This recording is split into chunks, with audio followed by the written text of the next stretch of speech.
ऐसी वीडियो रोज देखने के लिए आप मेरी वीडियो को लाइक करें, इस पे कमेंट करें और अपने दोस्तों के साथ शेयर करें। और हाँ, अगर आप इस चैनल पे नए हैं तो इसे सब्सक्राइब करना ना भूलें।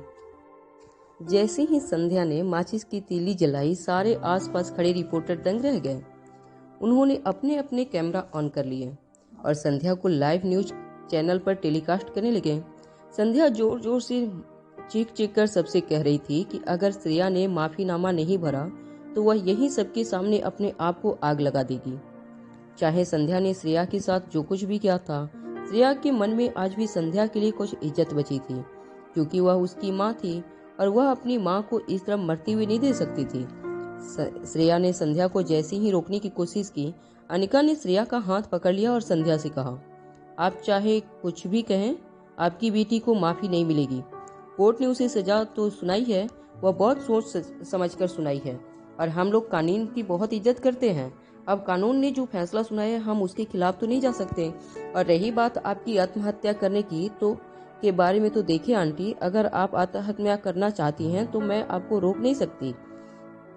आप अपनी मर्जी की मालिक हैं, मगर एक डॉक्टर होने के नाते आपकी जान बचाना मेरा फर्ज है। तो मैं आपको एक छोटा सा प्रोसीजर बताती हूँ। आपने अपने आप पर पेट्रोल छिड़क लिया है और आप जैसे ही माचिस की तीली अपने शरीर से लगाएंगे, लगभग 1 सेकेंड के अंदर आपका पूरा शरीर आग की लपटों के हवाले हो जाएगा। 30 डिग्री बॉयल होने लगेंगे आपके पूरे शरीर पर। जैसे ही आपका शरीर आग पकड़ेगा, मैं पानी से वह आग बुझा दूंगी। उसके बाद होगा क्या, आपकी जान बच जाएगी, मगर आपका पूरा शरीर झुलस चुका होगा। आग की लपटों ने आपके पूरे शरीर को जकड़ लिया होगा, जिससे आपकी पूरी स्किन डिस्ट्रॉय हो जाएगी। एक डॉक्टर होने के नाते मैं जानती हूँ इस तरह के जख्म भरने में सालों लग जाते हैं। सालों तक पेशेंट को वही दर्द बार बार महसूस करना पड़ता है। स्किन के अंदर पफ्स जमा हो जाता है, कभी कोई प्रॉब्लम तो कभी कोई प्रॉब्लम। आग से हम बच्चों को सिर्फ इसलिए दूर रखते हैं क्योंकि आग जैसी कोई खतरनाक चीज है ही नहीं।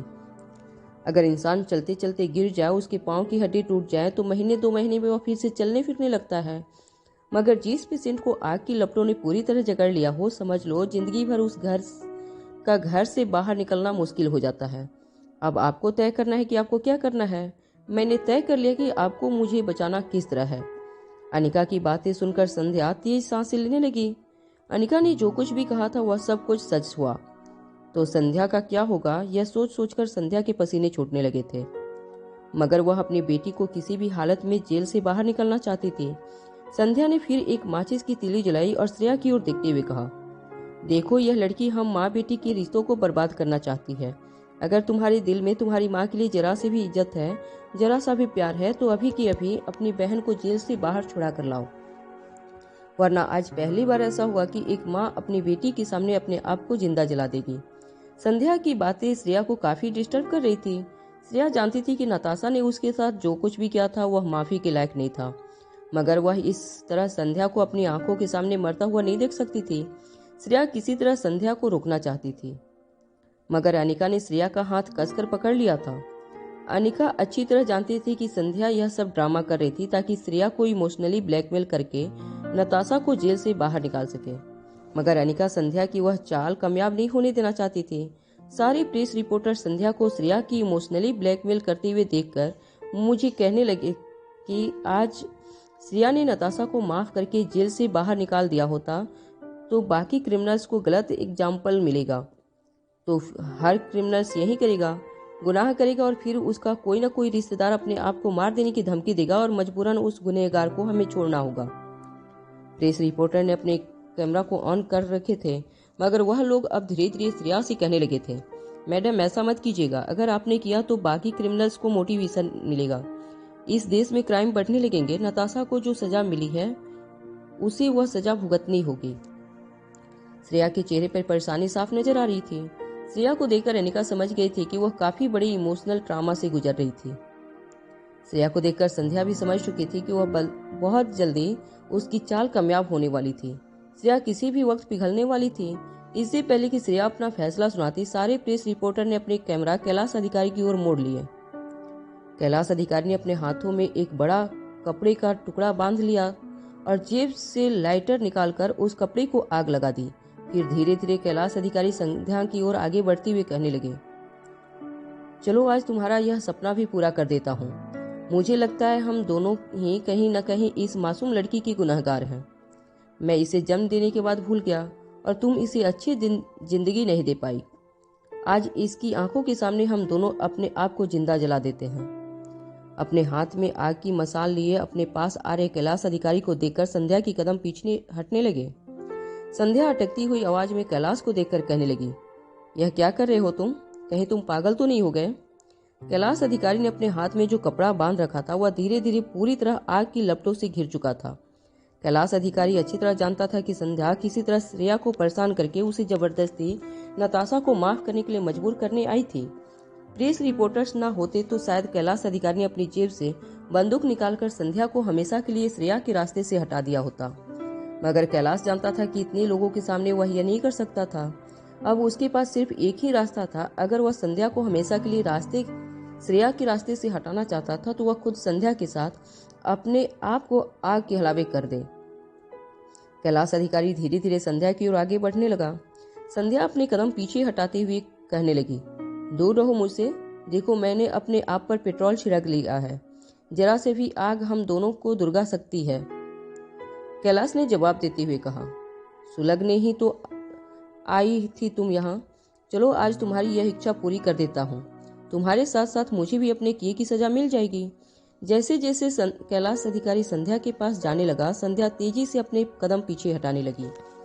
जब संध्या ने देखा कि कैलाश अधिकारी रुकने वाला नहीं था तो वह बाकी रिपोर्टर्स को धक्का देते हुए वहां से भाग गई। संध्या के जाते ही रोहित और आकाश ने कैलाश अधिकारी के हाथ पर पानी डालकर कपड़े पर लगी आग को बुझा दिया।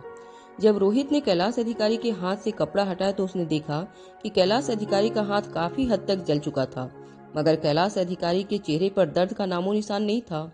कैलाश अधिकारी बस इस बात से खुश थे कि उसने अपनी बेटी को एक बहुत बड़ी इमोशनल ट्रॉमा से बचाया था।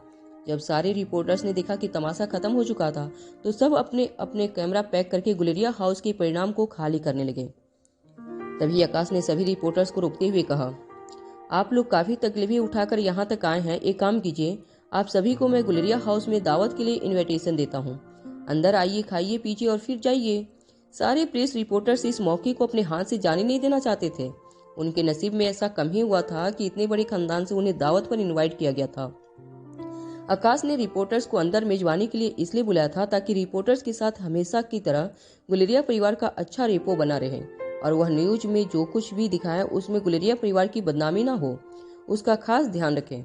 जब सभी लोग अंदर गुलेरिया हाउस के हॉल में पहुंचे तो रिपोर्टर्स एक के बाद एक बड़े से डाइनिंग टेबल पर बैठ गए। रोहित, आकाश, अनिका और बाकी सारे लोग सिटिंग एरिया में जाकर बैठ गए। अनिका कैलाश अधिकारी के हाथों पर मलहम लगा रही थी। हाथों पर जख्म ज्यादा थे, मगर कैलाश अधिकारी की आंखों में सिर्फ अपनी बेटी श्रेया को देख रही थी। उसके चेहरे पर दर्द का कोई एहसास नहीं था। कैलाश को इस तरह देखकर श्रेया ने बड़ी धीमी आवाज में कैलाश से पूछा, क्या आपको दर्द नहीं हो रहा? जैसे ही श्रेया की आवाज कैलाश के कानों पर पड़ी, कैलाश एक छोटे बच्चे की तरह उछल पड़ा और हड़बड़ाती हुई आवाज में श्रेया से कहने लगा, नहीं नहीं, बिल्कुल भी नहीं। अरे इधर तो कुछ भी नहीं। मैंने तो जिंदगी में इसे काफी ज्यादा खतरनाक जख्म सहन किए हैं। कैलाश की बातों पर सरप्राइज होते हुए श्रेया ने कहा, क्या आपको ऐसे जख्म आए दिन लगते रहते हैं? मुस्कुराते हुए कैलाश ने कहा, नहीं, बार बार ऐसा नहीं होता, मगर हाँ, महीने में 1-2 बार जरूर कोई ना कोई चोट लग जाती है। क्या है ना, मेरा पेशा ही ऐसा है। यह कहकर कैलाश खुद ही जोर जोर से हंसने लगा। जब कैलाश ने देखा कि उसके अलावा बाकी सारे लोग यह बात सुनकर बिल्कुल खामोश हो गए थे तो धीरे धीरे उसने अपनी हंसी पर रोक ली। जैसे ही अनिका ने कैलाश के हाथों की ड्रेसिंग की, कैलाश धीरे से श्रेया के पास गया और कहने लगा, क्या मैं तुम्हें बेटी बुला सकता हूँ? श्रेया ने बिना कैलाश को देखे उसकी बात का जवाब देते हुए कहा, आप मुझे क्या बुलाएं, उस पर मेरा कंट्रोल नहीं है, मगर मुझे किसी तरह की उम्मीद मत रखिएगा। श्रेया की बात सुनकर कैलाश ये समझ चुका था कि श्रेया उसे कभी बात कहकर नहीं बुलाने वाली थी। कैलाश ने अपना सर झुका लिया और मायूस होकर घर से बाहर निकलने लगा। कैलाश के आदमी भी कैलाश के पीछे पीछे जाने लगे। कैलाश जानता था कि उसकी बेटी उसे कभी एक्सेप्ट नहीं करने वाली थी। तभी श्रेया ने पीछे से आवाज लगाते हुए कहा, घर में दावत है, खाना खाकर जाइएगा। श्रेया की यह बात कैलाश के कानों पर पड़ते ही कैलाश फिर से एक छोटे बच्चे की तरह उछल पड़ा। उसके चेहरे पर हंसी आ गई। वह तेजी से जाकर डाइनिंग टेबल पर बैठ गया।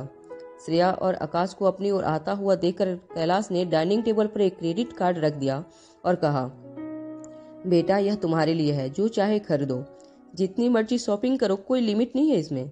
फिर दूसरी जेब से कार की चाबी निकालते हुए कैलाश ने श्रेया से कहा, यह मेरी कार की चाबी है, यह कार भी तुम ही रखो और तुम्हें अगर यह मॉडल पसंद ना हो तो तुम जो चाहे वह मॉडल खरीद लेना, और हाँ, अपने लिए एक अच्छा सा बंगला भी खरीद लेना। पैसों की बिल्कुल फिक्र मत करना, बस तुम्हें जो घर पसंद आए वह घर तुम अपने लिए खरीद लेना। श्रेया ने कैलाश के सामने थाली लगाते हुए कहा, मुझे इन सब चीजों की कोई जरूरत नहीं, वैसे भी आपके पैसों से तो मैं पानी भी खरीद कर नहीं पीना चाहती।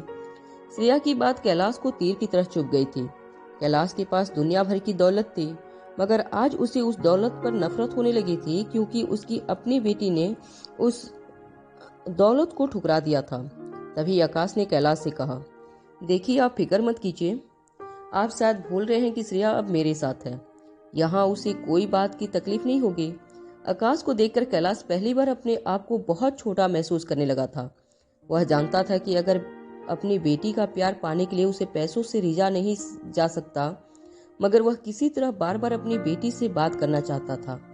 जब कैलाश को और कोई टॉपिक नहीं मिला तो कैलाश ने श्रेया से पूछा, वैसे तुम्हारा बर्थडे कब है? श्रेया ने धीमी आवाज में कहा, 25 जनवरी। यह सुनते ही कैलाश के चेहरे पर फिर से स्माइल आ गई, मगर कुछ देर बाद अचानक ही कैलाश कुछ सोचने लगा। कुछ देर सोचने के बाद कैलाश ने श्रेया से कहा, 25 जनवरी, यह कैसे हो सकता है? क्योंकि मुझे अच्छी तरह याद है कि मैं जब संध्या के साथ था तब अगस्त का महीना चल रहा था, तो अगर संध्या अगस्त में प्रेग्नेंट हुई थी तो तुम्हारा जन्म अप्रैल में हुआ होना चाहिए। 25 जनवरी तुम्हारा जन्मदिन कैसे हो सकता है? कैलाश की बात सुनकर सभी लोग दंग रह गए। तभी अनिका को एक बात स्ट्राइक हुई। अनिका ने जब संध्या और नताशा के बारे में छानबीन की थी तब उसने नताशा की बर्थडे डेट के बारे में भी पता लगाया था। नताशा का जन्म 30 दिसंबर को हुआ था। अनिका ने कैलाश अधिकारी से कहा, मगर यह कैसे हो सकता है? अगर संध्या ने अप्रैल में श्रेया को जन्म दिया था तो दिसंबर में नताशा का जन्म कैसे हो सकता है? एक औरत को डिलीवरी के बाद प्रेगनेंसी कंसीव करने में कम से कम 40 से 50 दिन लगते हैं। कैलाश भी अनिका की बात सुनकर सोच में पड़ गया। कैलाश ने अपनी बात दोबारा दोहराते हुए कहा, मगर मैं एक बात अच्छी तरह जानता हूँ कि मैं जब आखिरी बार संध्या को मिला था तो अगस्त का महीना था। उसके बाद तो मैं देश छोड़कर चला गया था, तो फिर यह कैसे हो सकता है? कैलाश अधिकारी ने सबके सामने जो तारीख बताई थी उन तारीख का श्रेया की बर्थ डेट और नताशा की बर्थ डेट के साथ कोई मेल नहीं हो रहा था। आकाश कैलाश अधिकारी के कहने के मुताबिक श्रेया का जन्म जनवरी महीने में नहीं और अप्रैल महीने में हुआ होना चाहिए, तो यह कैसे पॉसिबल था कि दिसंबर महीने में ही नताशा का जन्म हुआ था? क्योंकि डीएनए रिपोर्ट से यह साफ पता था कि श्रेया कैलाश अधिकारी की बेटी थी और नताशा कैलाश अधिकारी की बेटी नहीं थी। इसका मतलब साफ था कि नताशा और श्रेया का ट्विस्ट होना भी पॉसिबल नहीं था। सब लोग श्रेया की जन्म तारीख को लेकर कंफ्यूज हो गए। तभी अचानक अनिका ने कैलाश अधिकारी से पूछा, क्या आपको पूरा यकीन है कि संध्या मित्तल ही श्रेया की मां है? कैलाश अधिकारी ने इस बात का जवाब देते हुए कहा, जिस वक्त की बात चल रही है उस वक्त मैं सिर्फ संध्या के साथ ही रिलेशनशिप में था। वही चेहरा, वही नाक नक्शा, भला ऐसी बात मैं कैसे भूल सकता हूँ? कैलाश अधिकारी की यह बात सुनकर मामला और ज्यादा कॉम्प्लिकेटेड होने लगा था।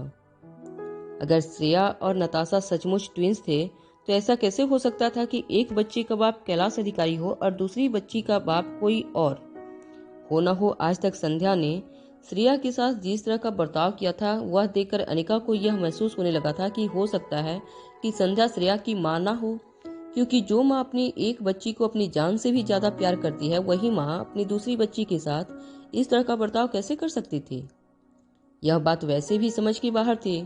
जब संध्या मित्तल हाउस पहुंची तो प्रकाश मित्तल लिविंग रूम में खड़े संध्या का इंतजार कर रहे थे। संध्या के आते ही प्रकाश मित्तल संध्या पर चिल्लाते हुए कहने लगे, पागल हो गई हो तुम जानती भी हो तुम क्या करने जा रही थी? तुम माँ बेटी मुझे चैन से जीने क्यों नहीं देती? अरे कितनी बार कहा तुम्हें कि अब उस कैलाश के पास जाने का कोई फायदा नहीं है, उसे पता चल चुका है कि असलियत क्या है। अरे अब तो कैलाश हमारे बदले गुलेरिया परिवार के साथ मिलकर हमारे खिलाफ खड़ा हो जाएगा। बहुत ज्यादा पावरफुल हैं वह लोग, तुम जानती नहीं हो क्या कर सकते हैं वे लोग। प्रकाश मित्तल आगे कुछ कहे उससे पहले संध्या ने चिल्लाकर प्रकाश से कहा, कितने बड़े नामर्द हो तुम? एक तो अपनी बेटी को बचाने की ताकत नहीं है तुम में, और मैं कोशिश कर रही हूं तो तुम मेरा रास्ता रोकने की कोशिश कर रहे हो। शर्म नहीं आती? तुम्हें जो काम तुम्हें करना चाहिए बेटी के लिए वह मैं कर रही हूँ, तो तुम्हें मुझे सपोर्ट देने के बजाय मेरी बेटी को बचाने से रोक रहे हो। प्रकाश मित्तल ने अपने दोनों हाथ अपने सर पर मारते हुए कहा, मुझे डर सिर्फ इस बात का है कि सालों पहले जो कुछ भी हुआ था कहीं उस बात से पर्दा उठ न जाए। अगर उन्हें सच्चाई का पता चल गया तो। प्रकाश की यह बात सुनते ही संध्या बिल्कुल खामोश हो गई। वह अपना सर झुकाकर कुछ सोचने लगी। प्रकाश मित्तल संध्या के पास जाकर कहने लगे, जरा सोचो, अगर पुरानी गाड़ी हुई बातें फिर से बाहर आ गई तो हमारा क्या होगा? दबी हुई आवाज में संध्या ने प्रकाश से कहा, क्या इसी बात के डर से हम हमारी बेटी की जिंदगी तबाह हो जाने देंगे? प्रकाश ने फिर से अपनी आवाज ऊंची करते हुए कहा, सारा कसूर तुम्हारा है। तुम ही ने सर चढ़ाकर रखा था नताशा को, और देखो आज उसकी जिद ने उसे कहां पहुंचा दिया है। संध्या ने अपनी मुठियां कसते हुए प्रकाश से कहा, तो क्या तुम इसी तरह अपनी बेटी को जेल के पीछे सड़ने दोगे? कुछ करोगे नहीं उसके लिए? मैं अगर तुम्हारी जगह होती तो तुम अपनी पूरी धन दौलत सब कुछ लुटाकर भी अपनी बेटी को किसी भी हालत में जेल से बाहर निकलवाती। प्रकाश मित्तल ने बड़े ही एरोगेंटली जवाब देते हुए कहा, परिवार में नताशा के अलावा और भी लोग हैं जिन्हें जिंदा रहना है। मैं अपने बुढ़ापे में चैन की जिंदगी जीना चाहता हूँ। तुम माँ बेटी के जो जी में आया करो। यह कहते हुए प्रकाश मित्तल अपने कमरे में चला गया। संध्या बड़े ही गुस्से से प्रकाश मित्तल को जाते हुए देख रही थी। गुलेरिया हाउस में खाना खाने के बाद कैलाश अधिकारी के पास अब अपनी बेटी के पास रहने का कोई बहाना नहीं बचा था। श्रेया चुपचाप टेबल पर पड़े बर्तनों को उठाने में नौकरों की मदद कर रही थी। श्रेया ने एक बार भी अपनी नजर उठाकर अपने पापा कैलाश अधिकारी की ओर नहीं देखा था। खाना खाने के बाद कई मिनट तक अपनी जगह पर बैठे हुए कैलाश अधिकारी की नजरें अपनी बेटी पर टिकी रही। कैलाश ने देखा कि जो फीलिंग उसके दिल में थी, ऐसी कोई फीलिंग अपने बाप को देखकर श्रेया के मन में नहीं उठ रही थी। निराश और हताश होकर कैलाश अपनी जगह से उठा और धीमी आवाज में श्रेया से कहने लगा, चलो बेटा मैं चलता हूँ। कैलाश के मुंह से बेटा शब्द सुनकर श्रेया के हाथ पांव जम गए। उसने कैलाश की बात का कोई जवाब नहीं दिया, मगर बेटा शब्द तीर की तरह श्रेया के कलेजे से आर पार हो गया था।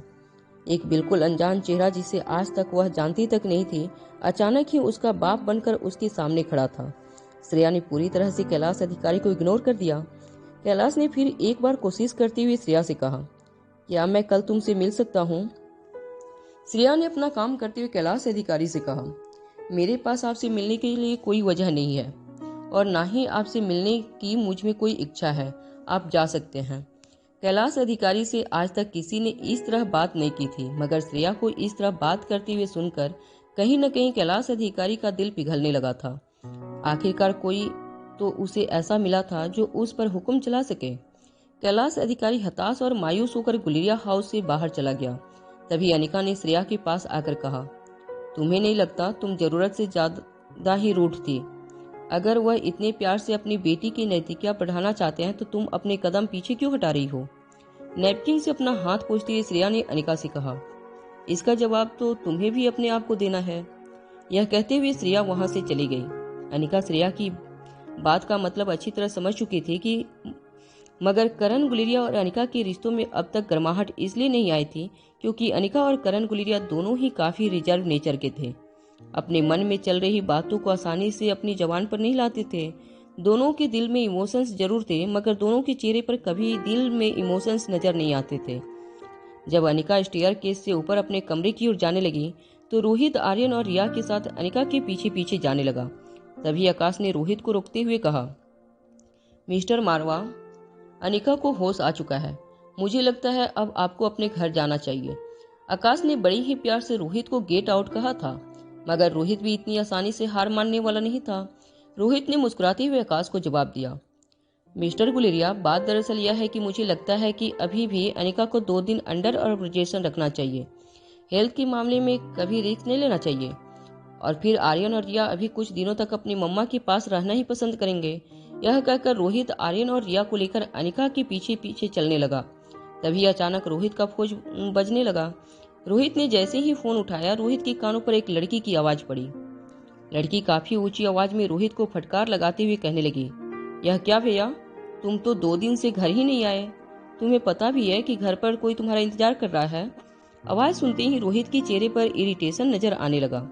रोहित ने उस लड़की को बड़ा ही उखड़ा उखड़ा सा जवाब देते हुए कहा, तुम इस वक्त मारवा हाउस में हो? उस लड़की ने फिर से ऊंची आवाज में जवाब देते हुए कहा। तो क्या मैं मारवा हाउस नहीं आ सकती? बहन हो तुम्हारी, अपने भाई से मिलने का मन हुआ तो चली आई, पर यहाँ आकर पता चलता है कि आप तो घर से गायब हैं। चलिए अब जल्दी से घर आ जाइए, वरना याद रखिएगा इस बार रक्षाबंधन पर ऐसे गिफ्ट मांगूंगी कि 2-4 कंपनियां बेचनी पड़ जाएगी। इस बात पर रोहित अपने पेशेंट खो बैठा। रोहित ने फोन पर जवाब देते हुए कहा, देखो मैं इस वक्त बिजी हूँ और तुम जरा तमीज से बात किया करो। जब तमीज सीख जाओगी उसके बाद ही मुझे कॉल करना। यह कहकर रोहित ने फोन डिस्कनेक्ट कर दिया। वहां मारवा हाउस में दादी माँ के सामने बैठी भूमिका मारवा अपनी दोनों आंखें छोटी करके अपने फोन स्क्रीन की ओर देखने लगी। दादी माँ ने भूमिका से कहा, देख लिया तुमने, तुम्हारा भाई अब बिल्कुल बदल चुका है। पता नहीं कौन सा जादू कर दिया है उस लड़की ने रोहित पर। जो रोहित कभी किसी लड़की के साथ हंसकर बात नहीं करता था, वह रोहित उस लड़की के पीछे पीछे दुम हिलाए फिरता रहता है। और वह लड़की पहले ही किसी और की बच्ची को जन्म दे चुकी है। हमारा रोहित उस बच्ची को भी एक्सेप्ट करने के लिए तैयार है।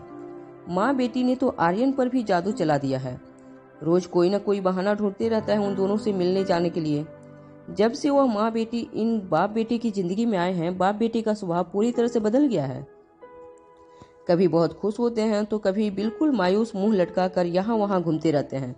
मुझे तो पक्का यकीन है कि उस औरत ने पक्का कोई जादू टोना चलाया है बाप बेटे पर। इस दुनिया में अगर कोई है जो रोहित पर 10+ सकता है तो वह सिर्फ तुम हो भूमिका। देखो तुमने अपने भाई को उस औरत के चंगुल से बचाना होगा।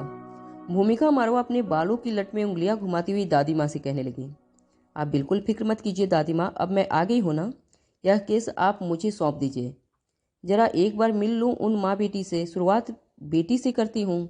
भूमिका के कमरे से चले जाने के बाद दादी माँ की केयर टेकर लीला ने दादी माँ से पूछा, आपको क्या लगता है बड़ी मालकिन, भूमिका उस लड़की के जहर को उतार पाएगी? दादी माँ ने अपनी व्हील चेयर को अपने हाथों में धकेलते हुए कहा, एक भूमिका ही तो है जो सारे वंश में सबसे ज्यादा रोहित के साथ खुलती मिलती है। बचपन से ही भूमिका हर छुट्टियों में हमारे पास रहने आती तो सारा दिन रोहित के साथ ही खेलती रहती। चाहे वह रोहित की दूर की कजन है, मगर दोनों के बीच काफी दोस्ती है। तभी लीला ने धीमी आवाज में कहा, मगर मैंने कभी रोहित बाबा को भूमिका के साथ ज्यादा बोलते मिलते नहीं देखा। दादी माँ ने लीला की बात काटते हुए कहा, अरे रोहित तो वैसे भी किसी के साथ कहाँ हंसकर बात करता है। यह लड़की भूमिका मेरी आखिरी उम्मीद है। अगर वह किसी तरह रोहित के सर से उस लड़की का भूत उतारे तो मैं हरियाणा वाली सारी जायदाद इस भूमिका के नाम कर दूंगी। अगले दिन सुबह भूमिका गुलेरिया हाउस में ओमकार के साथ नीचे हॉल में जोर जोर से हंसकर बातें कर रही थी। ओमकार भी भूमिका को देखकर काफी खुश था। ओमकार ने भूमिका से कहा, आप काफी दिनों बाद आई है भूमिका दीदी। भूमिका ने हंसते हुए ओंकार से पूछा, क्या तुमने मुझे मिस किया?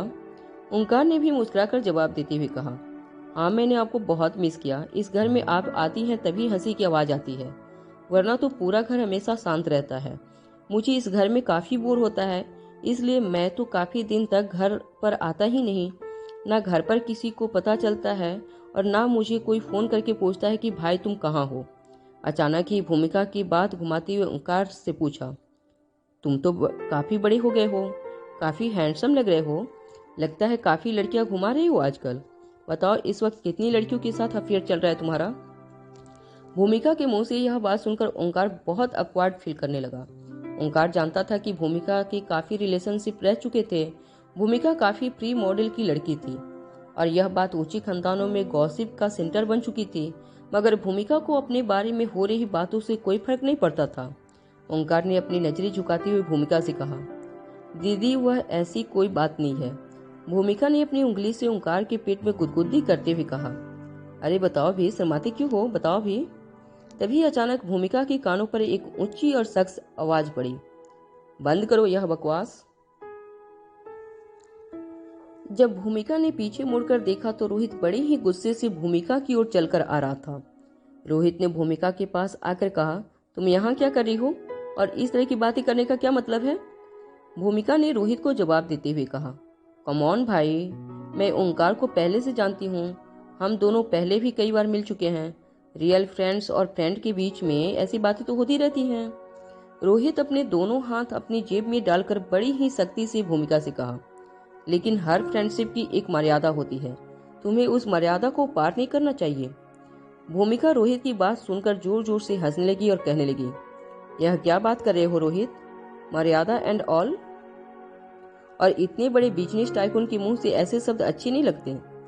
कितने ऑर्थोडॉक्स थॉट्स हैं तुम्हारे।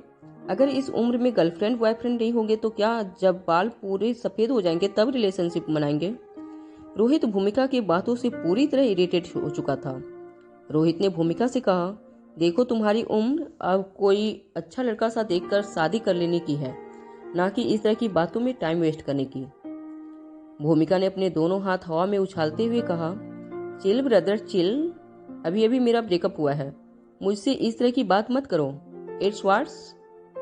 रोहित ने इस बात पर मुंह बनाते हुए कहा, फिर से तुम्हारा ब्रेकअप हो गया? भूमिका ने अपनी बड़ी आंखें करते हुए रोहित की ओर देखकर कहा, फिर से क्या मतलब है तुम्हारा भैया? तुम तो ऐसे बात कर रहे हो जैसे बार बार मेरा ब्रेकअप होता है 6 महीने में, यह सिर्फ तीसरा ब्रेकअप है मेरा। भूमिका की बात सुनकर ओंकार ने फिर से अपनी नजरें झुका ली। भूमिका गुलेरिया हाउस में आकर जिस तरह से बातें कर रही थी, रोहित को काफी शर्मिंदगी महसूस हो रही थी। रोहित चाहता था कि भूमिका जल्द से जल्द गुलेरिया हाउस से निकल जाए। रोहित ने भूमिका से कहा, देखो इस वक्त मुझे कुछ इम्पोर्टेंट काम है, तुम जाओ यहाँ से। तभी भूमिका की नजर स्टेयरकेस से नीचे उतर रही आर्यन पर पड़ी। भूमिका अपनी बाहें फैलाकर आर्यन की ओर दौड़ी। भूमिका ने आर्यन को गले लगाते हुए कहा, आर्यन मेरा बच्चा, बुआ ने तुम्हें काफी मिस किया। क्या तुमने बुआ को मिस किया? आर्यन बड़ी बड़ी आंखों से भूमिका को देखता रहा और भूमिका के सवाल पर हाँ में अपना सर हिला दिया। भूमिका ने आर्यन की गालों पर किस करते हुए कहा, बुआ ने भी तुम्हें बहुत मिस किया, मगर तुम यहाँ क्या कर रहे हो? मैंने तो सोचा था कि मैं मारवा हाउस तुमसे मिलने आऊंगी, हम दोनों खूब सारी मस्ती करेंगे, मगर मुझे पता चला तुम अपने पापा के साथ यहाँ रहने आए हो। नन्हे से आर्यन ने इनोसेंटली भूमिका को जवाब देते हुए कहा, यह मेरी मॉम का घर है, उनकी तबीयत ठीक नहीं थी इसलिए मैं और डैड यहीं रुक गए।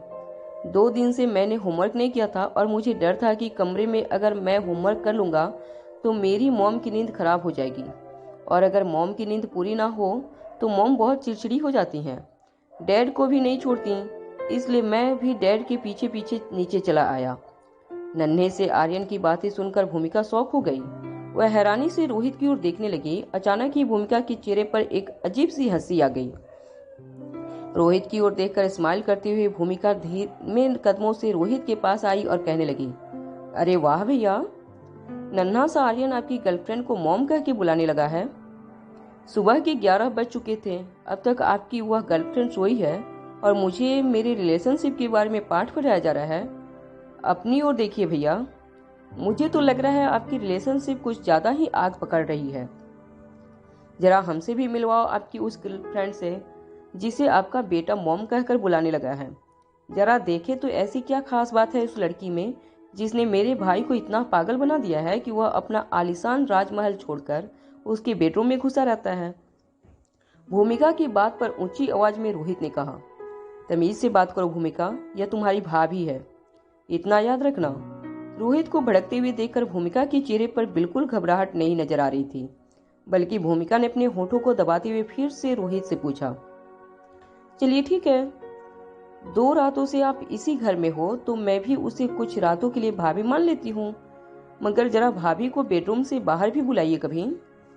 भूमिका की बातों पर ओंकार और रोहित दोनों का सर शर्म से झुक गया। तभी अचानक अपने कमरे से बाहर निकलकर रिया भी नीचे लिविंग रूम की ओर स्टेयरकेस से आने लगी।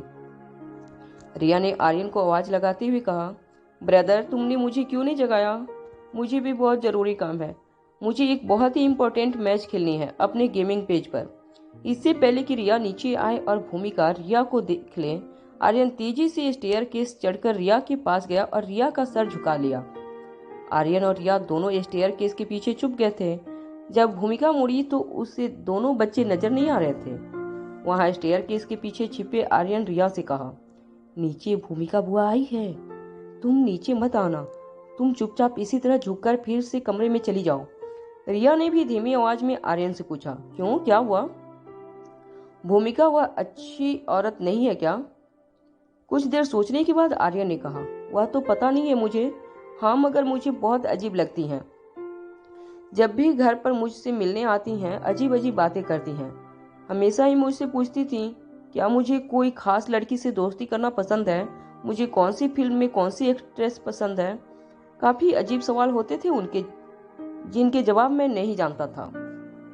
तभी भूमिका ने नीचे से आर्यन को आवाज लगाते हुए कहा, यह क्या खुसुर फुसुर चल रही है ऊपर? जरा अपनी बहन का चेहरा हमें भी तो दिखाओ। चलो मैं ही आ जाती हूँ ऊपर। भूमिका की आवाज सुनते ही आर्यन दौड़कर स्टेयरकेस के नीचे आ गया। रिया वहीं छुपी रही।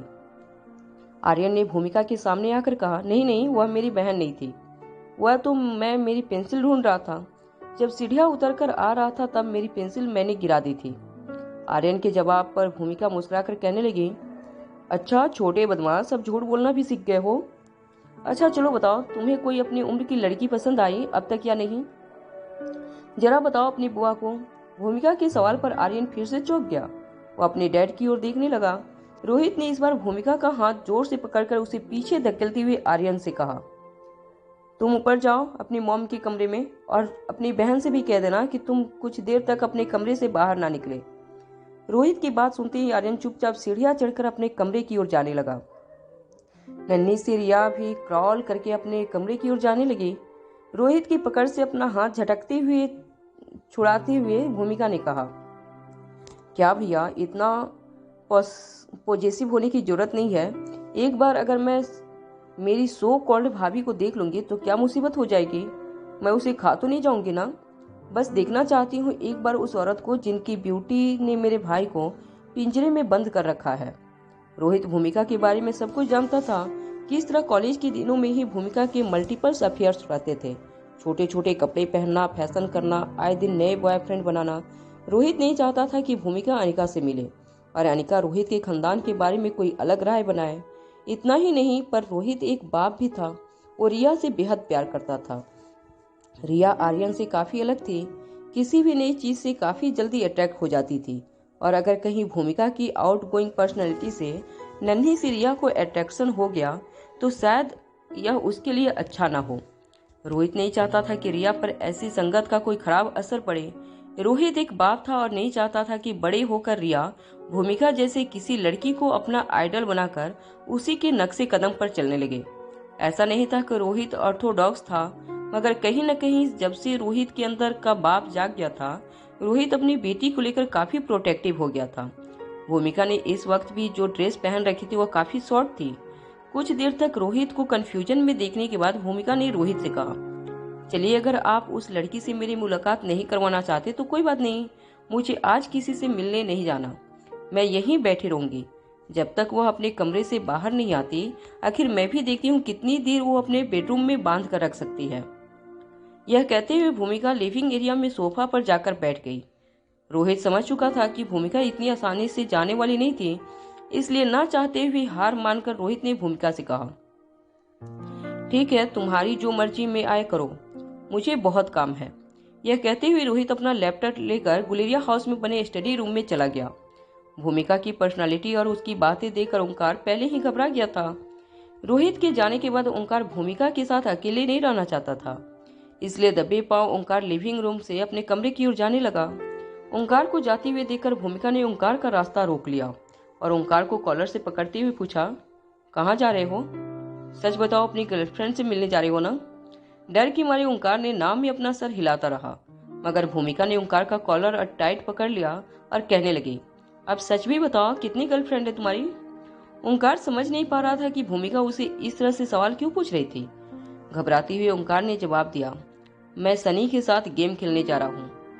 हमने आज गेमिंग प्लेटफॉर्म पर टीम बनाकर गेम खेलने का प्लान बनाया था। भूमिका ने ओंकार का कॉलर और टाइट पकड़ा और उसे अपने पास खींचते हुए कहा, अरे अब मुझसे भी क्या शर्माना, मैं जानती हूँ तुम भी जवान हो, हैंडसम हो, लड़कियों में काफी पॉपुलर हो, फिर मुझसे यह सब छुपा क्यों रहे हो? ओंकार किसी तरह भूमिका की चंगुल से बाहर निकलना चाहता था, मगर वह समझ नहीं पा रहा था कि वह किस तरह भूमिका को अवॉइड करके वहां से निकल सके। ओंकार के हाथ पांव कांपने लगे थे, उसके माथे से ठंडा पसीना बहने लगा था। ओंकार की हालत देखकर अचानक ही भूमिका ने उसका कॉलर छोड़ दिया और जोर जोर से हंसने लगी। भूमिका ने ओंकार से कहा, अरे बाप रे, तुम तो ऐसे शर्माने लगे जैसे कोई नई नवेली दुल्हन पहली रात को शर्माती है। भूमिका को हंसते हुए देखकर ओंकार को अब ऐसा लगने लगा था कि भूमिका कोई इंसान नहीं बल्कि कोई जादुई चुड़ैल है जिसकी सुई सिर्फ एक ही बात पर अटक गई थी। इससे पहले कि भूमिका ओंकार को फिर वही सवाल पूछती, ओंकार वहां से भाग खड़ा हुआ। भूमिका हंसते हंसते फिर से अपनी जगह पर बैठ गई। लगभग 12:30 बजने वाले थे। बार बार अपनी घड़ी में देखती और फिर ऊपर अनिका के बेडरूम का दरवाजा देखती, मगर दरवाजा खोलने का नाम ही नहीं ले रहा था। तभी एक एक करके गुलेरिया परिवार के सारे लोग डाइनिंग टेबल पर जमा होने लगे। सारे नौकर एक के बाद एक लंच की तैयारियां करते हुए डाइनिंग टेबल पर सर्विंग बाउल सजाने लगे। इतने सारे फैमिली मेंबर्स को नीचे देखकर अब भूमिका को काफी अकवार्ड लगने लगा था। तभी नंदिनी ने भूमिका के पास आकर कहा, चलिए मिस मारवा, हमारे साथ लंच कीजिए। आप काफी देर से यहाँ बैठी हैं, मेरे ख्याल से अब आपको खाना खा लेना चाहिए। आइए मैं परिवार के बाकी लोगों से भी आपकी मुलाकात करवाती हूँ। भूमिका ने अपना मुंह बनाते हुए कहा, परिवार के जिस सदस्य से मुझे मिलना है वह तो कब से बेडरूम में घूंघट डाले बैठी हुई है, पता नहीं कब बाहर निकलेगी। दोपहर के 12:30 बज गए हैं। यह कैसे हो सकता है कि कोई इतनी देर तक सो रहा हो। नंदिनी ने मुस्कुराते हुए कहा, जी वो अनिका ही देर से उठती है, हमें उसका इंतजार नहीं करना चाहिए। भूमिका ने नंदिनी की बात का जवाब देते हुए कहा, एक्चुअली आज मुझे किसी ने लंच पर बुलाया है। मुझे लगता है यहाँ बैठकर इंतजार करने से अच्छा होगा कि मैं फिर कभी उससे मिलने यहाँ आ जाऊं।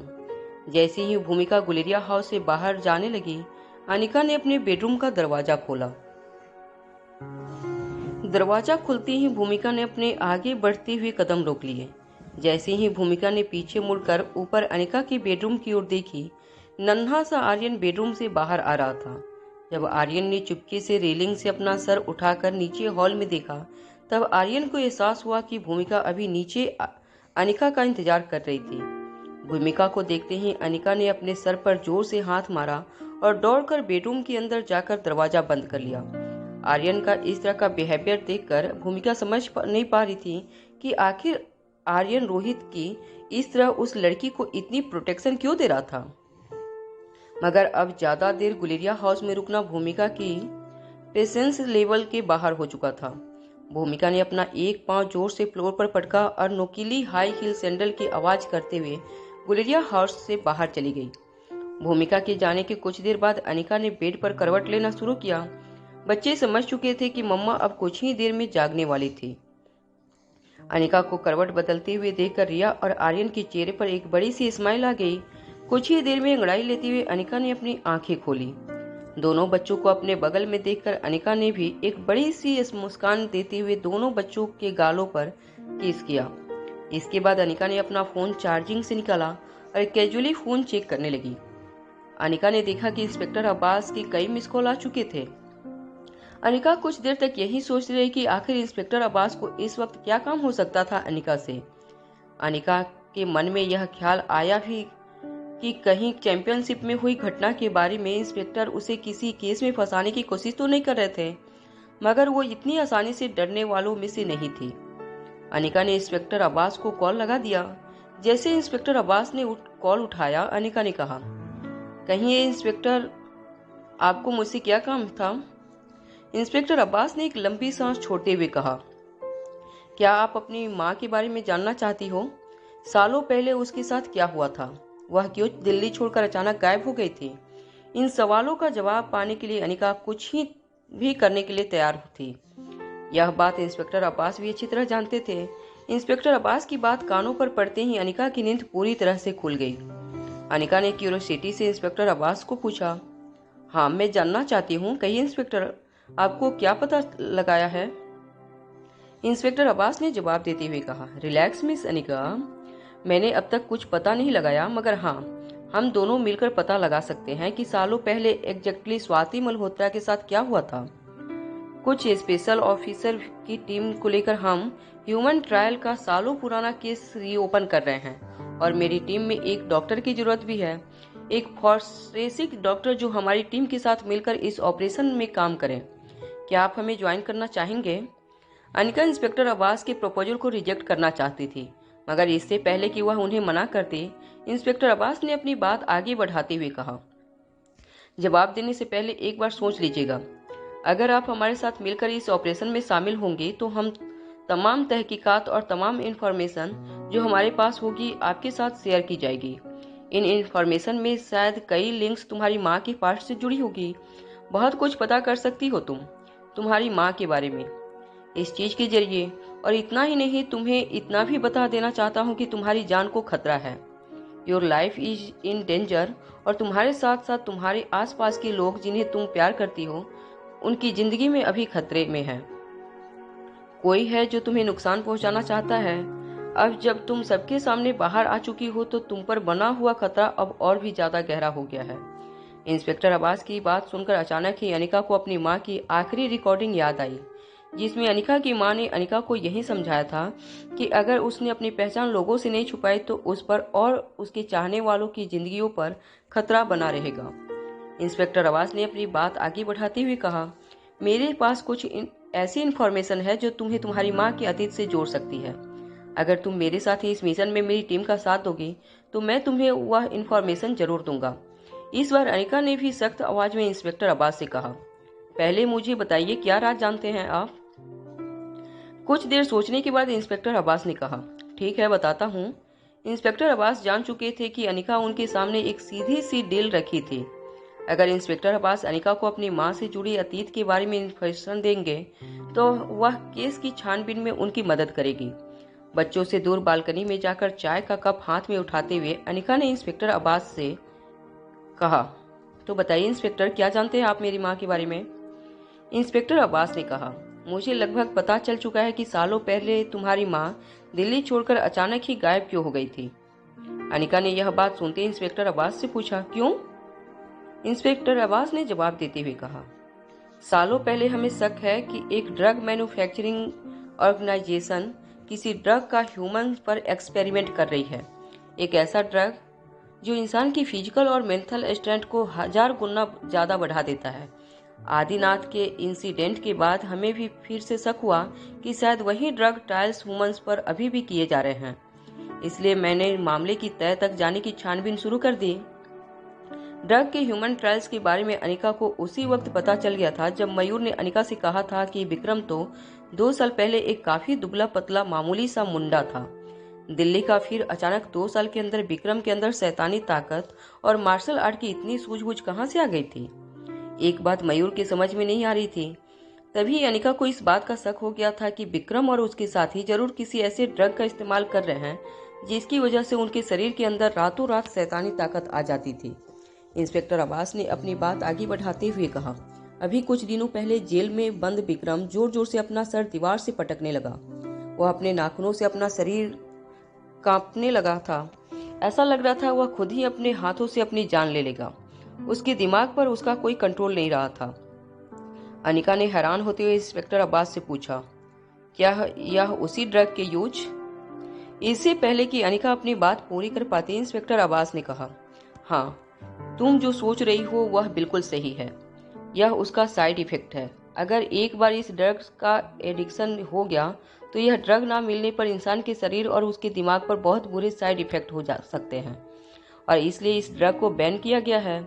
अनिका अभी भी इंस्पेक्टर अब्बास की बातों से हैरान थी।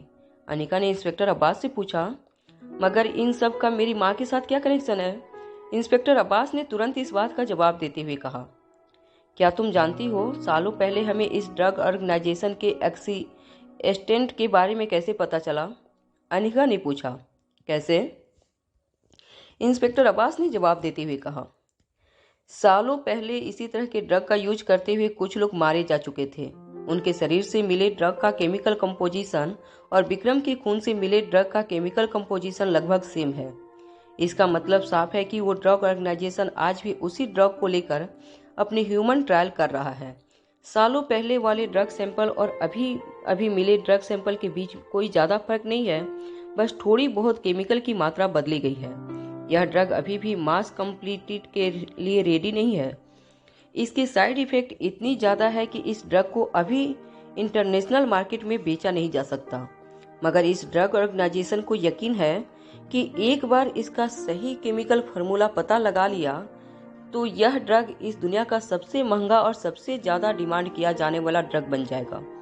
यह ड्रग पूरी ह्यूमन रेस को बदल कर रख देगा रातों रात शरीर में शैतानी ताकत लाने वाला यह ड्रग मार्केट में उतरते ही तहलका मचा देगा। बस उस ऑर्गेनाइजेशन को इस ड्रग के सही केमिकल फार्मूले की तलाश है, मगर अब काफी साल बीत चुके हैं। मेरी समझ में यह नहीं आ रहा है कि इतने सालों में भी इस ड्रग ऑर्गेनाइजेशन ने हार नहीं मानी है। जितने साल इस ड्रग के केमिकल फार्मूला में मॉड्यूलेशन करने में इस ऑर्गेनाइजेशन ने लगाए हैं, इतने सालों में कई और ड्रग बना लिए होते। फिर मेरी समझ में यह नहीं आ रहा है कि यह लोग गिव अप क्यों नहीं कर रहे हैं। इस बात का जवाब देते हुए अनिका ने कहा, नहीं, वह लोग ऐसा नहीं करेंगे, क्योंकि वह लोग सही फार्मूला के बेहद करीब हैं। वह लोग श्योर हैं कि यह ड्रग सक्सेसफुल हो सकता है without any side effects. Inspector Abbas ने अनिका से पूछा, मगर वह लोग इतने श्योर क्यों हैं?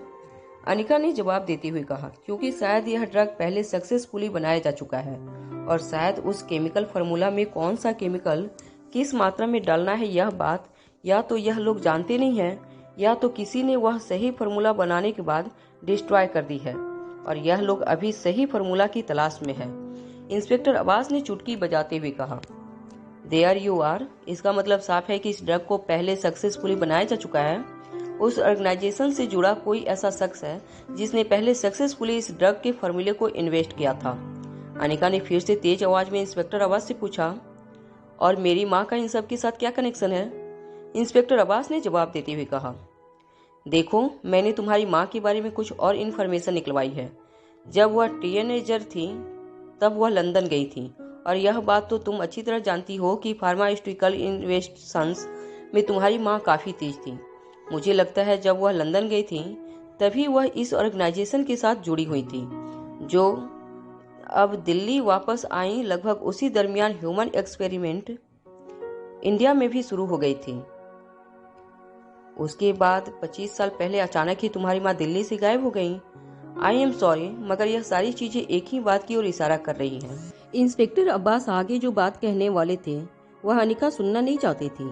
इंस्पेक्टर अब्बास के कहने का मतलब साफ था कि अनिका की मां स्वाति मल्होत्रा खतरनाक ड्रग ऑर्गेनाइजेशन की मेंबर थी, जिन्हें इंसान की जान की परवाह नहीं थी, और खतरनाक ड्रग को इंसानों के अंदर इंजेक्ट करके वह इंसानों की कुदरती शक्तियों को बदल देना चाहते थे। अनिका को यकीन नहीं हो रहा था कि आखिर उसकी मां इतने खतरनाक ड्रग को इन्वेस्ट करके क्या हासिल करना चाहती थी। ऐसे खतरनाक ड्रग ऑर्गेनाइजेशन के साथ मिलकर स्वाति इतना खतरनाक काम क्यों कर रही थी? अनिका को यह सोच सोचकर कहीं न कहीं अपनी माँ से नफरत होने लगी थी। इससे पहले कि वह अपनी माँ को लेकर कोई राय बना लेती, अनिका ने इंस्पेक्टर अब्बास से पूछा, क्या यह सब आपकी एजुम्पशन है या आपके पास कोई सबूत है? कुछ देर फोन पर खामोश रहने के बाद इंस्पेक्टर अब्बास ने अनिका से कहा, हमारे पास तुम्हारी माँ की सालों पुराने बैंक रिकॉर्ड्स हैं, जिससे लंदन के कई सारे पैसों का ट्रांजैक्शन मौजूद है, और यह बैंक ट्रांजैक्शन सिर्फ एक ही चीज की ओर इशारा करते हैं। अनिका इंस्पेक्टर अब्बास की बात आगे सुनना नहीं चाहती थी।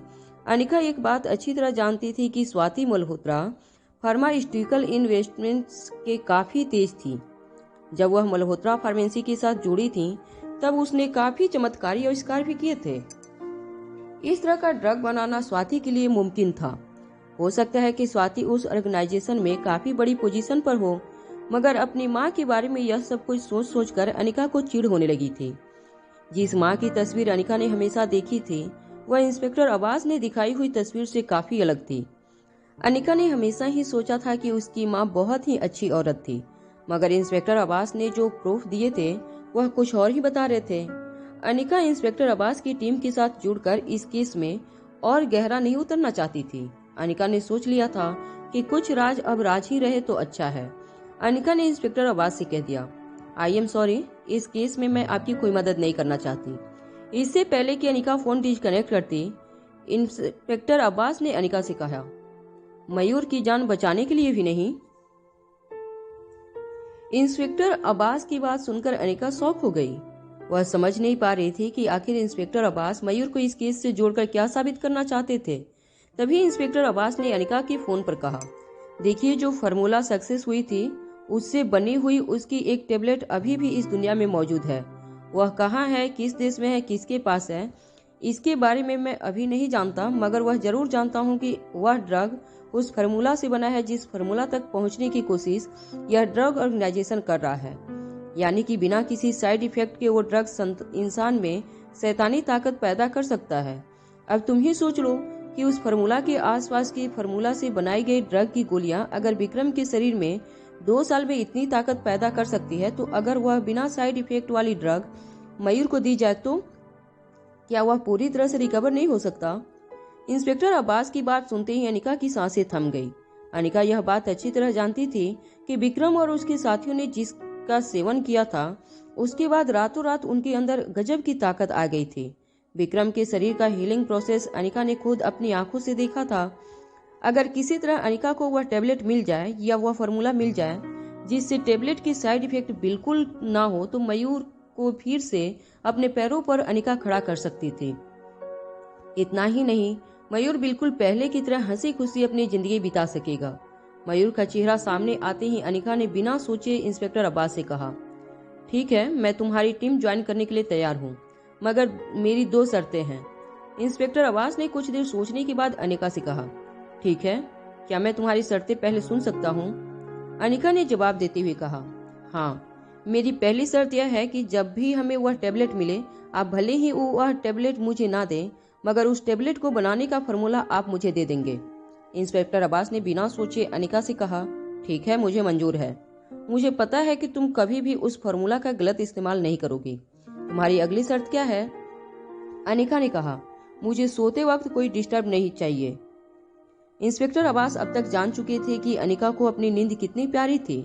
इंस्पेक्टर अब्बास ने मुस्कुराते हुए अनिका से कहा, ठीक है, मैं इस बात का खास ध्यान रखूंगा। अब जब तुम्हारे साथ हाथ मिलाने के लिए तैयार हो, तो मैं चाहता हूँ कि जल्द से जल्द तुम हमारी पूरी टीम से एक बार मिल लो। इस टीम में अलग अलग डिपार्टमेंट्स के सबसे काबिल ऑफिसर्स को चुना गया है। इस केस को टॉप प्रायोरिटी दी गई है। जहां तक कि स्पेशल ऑफिसर में सबसे इंटेलिजेंट और तेज मानी जाने वाली एसीपी भूमिका को भी इस केस में शामिल किया गया है। कैप्टन भूमिका काफी यंग और काफी तेज है। हमारे डिपार्टमेंट में कई लोग एसीपी भूमिका को लेडी जेम्स बॉन्ड भी कहकर बुलाते हैं। बहुत जल्द मैं पूरी टीम की मीटिंग फिक्स करता हूँ। जैसे ही इंस्पेक्टर अब्बास ने यह कहने के बाद अनिका का फोन डिस्कनेक्ट किया, किसी ने इंस्पेक्टर अब्बास के माथे पर गन रख दी और कहा, पीछे मुड़कर मत देखना, वरना अंजाम अच्छा नहीं होगा। इंस्पेक्टर अब्बास ने धीरे से अपने दोनों हाथ हवा में कर लिए।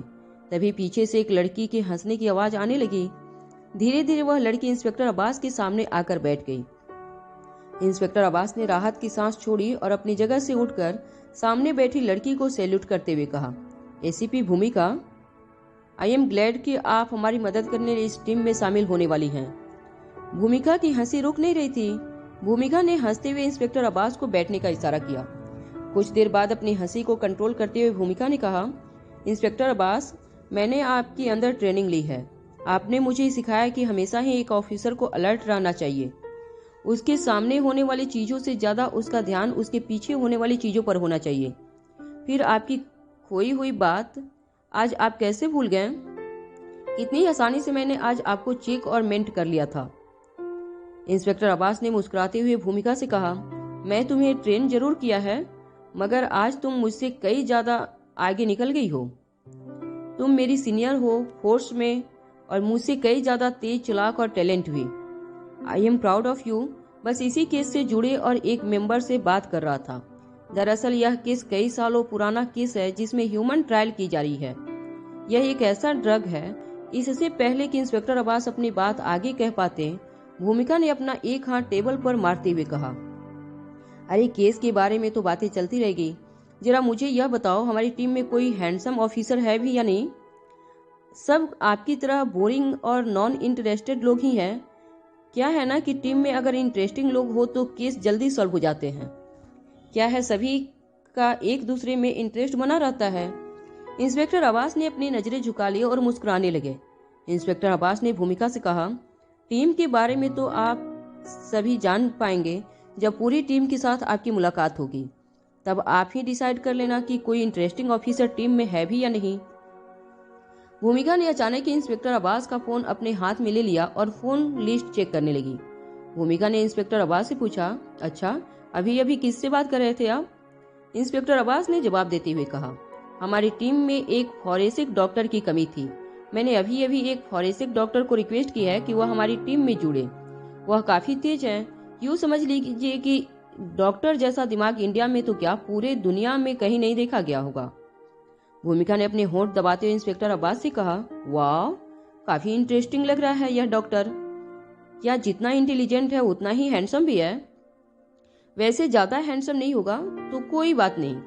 इंस्पेक्टर अब्बास ने हंसते हुए अपना फोन वापस अपने हाथ में लेकर कहा, ऑफिसर भूमिका, आपसे किसने कह दिया कि डॉक्टर सिर्फ लड़के ही होते हैं? इंस्पेक्टर अब्बास की बात सुनकर भूमिका ने नाराज होते हुए अपना एक हाथ जोर से टेबल पर मारते हुए कहा, oh no inspector Abbas, this is not Don. Inspector Abbas ने भूमिका को एक भीड़ भाड़ वाली रेस्टोरेंट में बुलाया था ताकि उनकी मीटिंग के बारे में उनके दुश्मनों को शक न हो। इंस्पेक्टर अब्बास ने वेटर को एक कॉफी का ऑर्डर देने के बाद भूमिका से कहा, मैंने फॉरेंसिक एक्सपर्ट डॉक्टर को मीटिंग के लिए यहीं बुला लिया है। वह कुछ ही देर में आती होगी। आप दोनों एक दूसरे से मिल लीजिए ताकि आगे की स्ट्रेटजी बनाने के बाद कम्युनिकेशन में किसी तरह की तकलीफ ना हो। भूमिका अपना एक हाथ अपने सर पर रखते हुए बड़ी ही कैजुअली पूछा, ठीक है, काम को लेकर आप कुछ ज्यादा ही सीरियस हो जाते हैं इंस्पेक्टर। अच्छा बताइए, क्या नाम है उस औरत का जो हमसे मिलने आ रही है? इंस्पेक्टर अब्बास ने अपने दोनों हाथ टेबल पर रखते हुए कहा, वह काफी यंग लड़की है, दिखने में किसी फिल्मी हीरोइन से कम नहीं, मगर गजब की डॉक्टर है। उसका दिमाग नॉर्मल इंसानों से काफी अलग है। कोई भी काम चुटकी बजाकर कर लेती है। सिर्फ डॉक्टर नहीं, उसमें और भी कई सारी क्वालिटी है।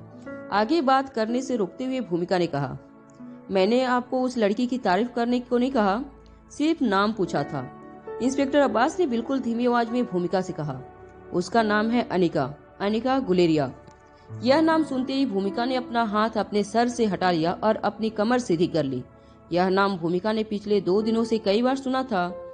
क्या यह सिर्फ एक कोइंसिडेंस था या फिर सचमुच इंस्पेक्टर अब्बास जिस अनिका गुलेरिया को जानते थे यह वही लड़की थी जिसे मिलने के लिए भूमिका अभी अभी गुलेरिया हाउस में कई घंटे इंतजार करने के बाद खाली हाथ लौटी थी? क्या यह वही अनिका गुलेरिया थी जिससे रोहित मारवा प्यार करता था? गुलेरिया हाउस में जागने के बाद अनिका ने सीधे ही लंच कर लिया। तैयार होने के बाद अनिका ड्राइवर को लेकर इंस्पेक्टर अब्बास ने बताए हुए पते पर जाने लगी। जिस होटल पर इंस्पेक्टर अब्बास ने अनिका को बुलाया था वह काफी साधारण सी दिखने वाली होटल थी।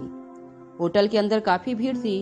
अनिका समझ गई थी कि स्पेशल ऑपरेशन करने के लिए इंस्पेक्टर अब्बास ने जानबूझकर किसी साधारण होटल चुनी थी मीटिंग के लिए। जब अनिका होटल के अंदर पहुंची तो चारों तरफ लगे टेबल पर अनिका इंस्पेक्टर अब्बास को ढूंढने लगी। तभी अनिका की नजर एक शॉर्ट कपड़े पहने हुए चेयर पर अपनी एक टांग पर टांग चढ़ाए बैठी लड़की पर पड़ी। उस लड़की को देखकर ऐसा नहीं लग रहा था जैसे इस तरह की होटलों में आने की आदत थी। उसके आसपास बैठे सभी लोग मुड़ मुड़ कर उस लड़की को देख रहे थे। वह लड़की दिखने में काफी अट्रैक्टिव थी और अपनी फिजिकल ब्यूटी को शो ऑफ करने में उस लड़की को कोई झिझक महसूस नहीं हो रही थी। उस लड़की को देखकर ऐसा लग रहा था कि उसे पता था कि होटल में बैठे लगभग सभी लड़कों का ध्यान उसी लड़की के ऊपर था, मगर शायद मन ही मन वह लड़की शायद इस बात पर प्राउड फील कर रही थी। अनिका ने देखा कि उस लड़की के ठीक सामने बैठा जिसकी पीठ अनिका की तरफ थी, उसकी पर्सनालिटी काफी इंस्पेक्टर अब्बास से मिलती जुलती थी। अनिका धीरे से उस टेबल के पास गई। जैसे ही अनिका श्योर हो गई कि टेबल पर बैठा शख्स इंस्पेक्टर अब्बास ही थे, अनिका ने पीछे से इंस्पेक्टर अब्बास को आवाज लगाई। इंस्पेक्टर अब्बास ने पीछे मुड़कर अनिका को देखा। अनिका को देखते ही वह अपनी जगह से खड़े हो गए और एक सीट ऑफर करते हुए अनिका से कहा, प्लीज कम, आओ बैठो। जैसे ही इंस्पेक्टर अब्बास ने अनिका को बैठने का इशारा किया, भूमिका की नजर अनिका पर पड़ी। अनिका को देखते ही भूमिका की आंखें अनिका पर जम गई। भूमिका को अब समझ में आया था कि आखिर उसका भाई रोहित अनिका का दीवाना क्यों था। अनिका काफी सिंपल थी मगर बेहद खूबसूरत थी। खुले लंबे बाल, बड़ी बड़ी आंखें, लाल होंठ, पतला कद, काफी सिंपल। अनिका सिंपल ड्रेस में मीटिंग के लिए आई थी और भूमिका ने काफी रिवीलिंग ड्रेस पहनी थी, मगर अचानक ही आसपास बैठे लड़कों की नजर भूमिका से हटकर अनिका पर जम गई। यह देखते हुए भूमिका के होठों पर मुस्कुराहट आ गई। वह अपनी मुस्कुराहट छुपाते हुए मन ही मन इस कंपटीशन को लेकर काफी एक्साइटेड थी। इंस्पेक्टर अब्बास ने अनिका और भूमिका का इंट्रोडक्शन करवाते हुए कहा, देखिए मिस अनिका, मैं और ऑफिसर भूमिका दोनों इस केस को लीड करने वाले हैं, तो इस केस से रिलेटेड जितने भी इंफॉर्मेशन हमें मिलेगी हम लोग उसे चेस करके सस्पेक्ट को गिरफ्तार करेंगे। अरेस्ट के बाद हमें जो भी सबूत मिलेंगे और हम उन सस्पेक्ट्स के थ्रू जो भी एविडेंस हमें मिलेंगे उन सारे एविडेंस उसकी जांच आपको करनी होगी। और याद रहे, आप जितनी जल्दी सबूतों की जांच करेंगे उतना ही वक्त हमें मिलेगा असली क्रिमिनल तक पहुंचने का। ऐसे ऑपरेशंस में सारा खेल टाइमिंग का होता है। एक सबूत हाथ लगते ही हमें दूसरे सबूत तक पहुंचना होता है। एवरीथिंग इज लिंक्ड, क्योंकि हम जब उनका एक आदमी पकड़ेंगे तो उसके पूरे सिस्टम में यह खबर कुछ ही मिनटों में फैल जाएगी। उसके गैंग वाले बाकी लोग अलर्ट हो जाएंगे। उनके अलर्ट होने से पहले ही हमें दूसरी गिरफ्तारी करनी होती है। हमारी टीम के बीच कोऑर्डिनेशन होना बहुत जरूरी है। हमारे बीच कम्युनिकेशन की एक गलती क्रिमिनल को सबूत मिटाने का मौका दे सकती है। और तुम लोग अच्छी तरह जानती हो कि बिना सबूत हम किसी भी क्रिमिनल को गुनहगार साबित नहीं कर सकते। जब इंस्पेक्टर अब्बास लंबा चौड़ा लेक्चर दे रहे थे तब भूमिका कंटिन्यूअसली अपने सामने बैठी अनिका को देखे जा रही थी। अनिका का ध्यान इंस्पेक्टर अब्बास की बातों पर था। इंस्पेक्टर अब्बास ने अनिका से कहा, ठीक है, फिर जो भी सबूत हमें मिलेंगे वह आप तक भिजवा दिए जाएंगे। और हाँ, मैं विक्रम को भी आपके हवाले कर रहा हूँ ताकि आप उसके ब्लड सैंपल से मिले केमिकल की जांच कर सके। अनिका जानती थी कि सारे लेबोरेटरी टेस्ट तो वैसे ही राजलक्ष्मी करने वाली थी। रही बात विक्रम की, तो अनिका पहले से करण गुलेरिया, मयूर और बूढ़े बाबा की देखभाल के लिए रोज हॉस्पिटल जाया करती थी। उन्हीं के साथ साथ वो विक्रम को भी एग्जामिन कर लिया करेगी।